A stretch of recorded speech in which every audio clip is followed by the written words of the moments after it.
This is Calvin Kalika and Christian Edelman. We did our project on photography during the Great Depression. Our research question was, how did photography during the 1930s advocate for people who couldn't speak for themselves? We think that although words and books can describe events, photography gives life to people who endured the constant suffering of welfare insecurity and hopelessness during the Great Depression. The most prominent figure in Great Depression photography history is Dorothea Lane. Her works painted images of hard life during that time. Dorothea Lange was born on May 25, 1895. Her parents, Henry and Joan, were German immigrants who settled to Hoboken, New Jersey. When Dorothy turned 7, her family relocated to Weehawken, New Jersey. Shortly after, Dorothy contracted polio, and since there was no cure for the disease at the time, she had a lifelong limp. Dorothea's limp wasn't all bad. It allowed her to connect with her subjects better and made her more approachable. Lane was educated in photography at Columbia University in New York. She was apprenticed to several New York photography studios, including that of the famed Arnold Goethe. In 1918, she moved to San Francisco, and by the following year, she had opened a successful portrait studio. She lived across the bay in Berkeley for the rest of her life.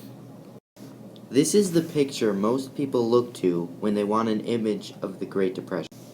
On the surface, the picture just looks like a sad woman with 2 children, but I think the picture shows more than that.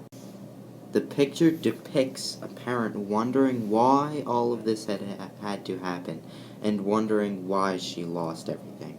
Her face shows sadness and awe of how so much can go wrong so quickly.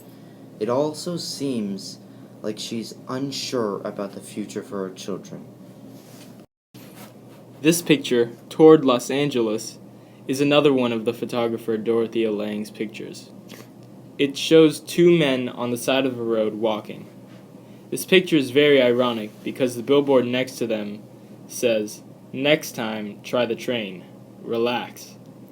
I think that Dorothea Lange decided to take it like this because during the time of the 1930s, there was still remnants of great living during the 1920s. This image is called The Eyes of the Great Depression. The title of this picture is so accurate. The children really were the eyes of the Great Depression. The kids lived through a very tough time, but they found a way to bond through it all. This also shows a collaboration between races.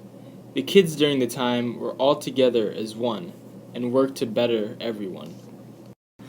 Dorothy Lane's pictures were so influential that it changed how people viewed the Great Depression. Her works inspired permanent change to how we treat the poor. In the words of Dorothea Lane herself, photography takes an instant out of time, altering life by holding it still.